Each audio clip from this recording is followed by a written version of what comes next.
Special बॅचचा निरोप समारंभ आहे। खरं तर आपण सर्वजण उपस्थित राहिलो आहोत, त्याबद्दल सर्वांचं मनपूर्वक अभिनंदन। दोघं जण आले नाहीत, त्यांना काहीतरी काम असेल। 15व्या-16व्या शतकातला साधारणतः काळ होता। सिद्धी यायचे, मुघल यायचे आणि या महाराष्ट्रावर, या भारतावर अन्याय करायचे आणि निघून जायचे आणि धूर्तनीतीने राज्य करायचे। पण या भारताच्या, महाराष्ट्राच्या मातीत एक रत्न असं जन्मलं ज्याने त्यांना त्यांच्या भाषेत उत्तर दिलं आणि त्या माणसाचं नाव होतं, खरं तर त्या विचारांचं नाव होतं शिवछत्रपती शिवाजी महाराज। जगातला प्रत्येक राजा घ्या तुम्ही, त्या राजाच्या एका हातात तलवार आहे आणि एका हातात ढाल आहे। पण शिवाजी महाराज किंवा संभाजी महाराजांची तुम्ही मूर्ती आजही बघा, शिवाजी महाराजांच्या एका हातात तलवार आहे आणि त्यांच्या पाठीवरती ढाल आहे।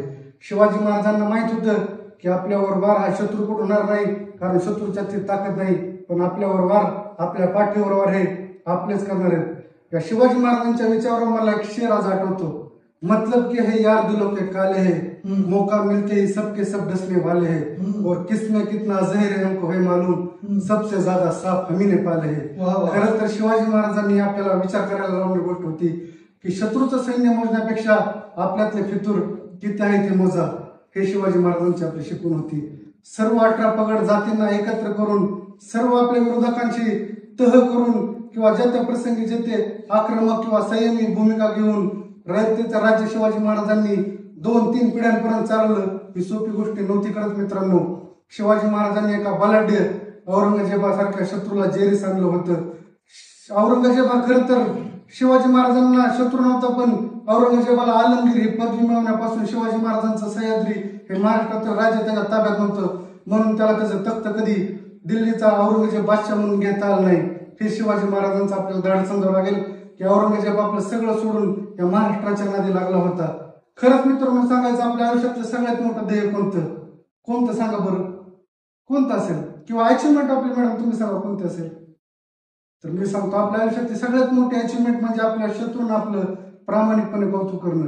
ज्यावेळेस शिवाजी महाराजांचा मृत्यू झाला आणि ती बातमी औरंगजेबाला समजली, त्यावेळेस औरंगजेब आपल्या सैनिकांना आणि मुलांना काय म्हणतो, नीट ऐका बरं का मॅडम।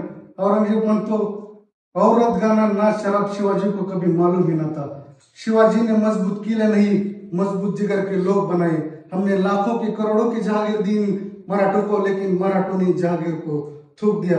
आणि शिवाजी महाराजांबरोबर उद्गार काढताना औरंगजेब म्हणला, हे खुदा, मौत का दरवाजा खुला रखना, धरती पर से एक नेक बंदा आ रहा है।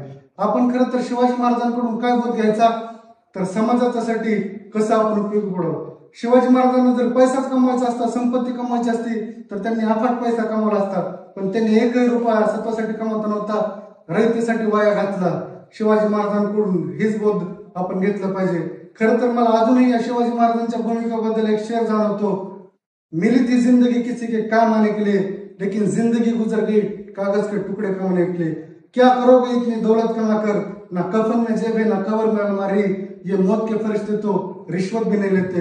हीच खरं तर आपल्याला शिवाजी महाराजांकडून प्रेरणा घ्यायची आणि फक्त पैशांसाठीच आपले आयुष्य खर्च न करता समाजातील अन्याय होणाऱ्या घटकांसाठी आपलं आयुष्य आपण थोड्याफार प्रमाणात वेचावं, अशी विनंती करतो आणि थांबतो। जय हिंद, जय महाराष्ट्र।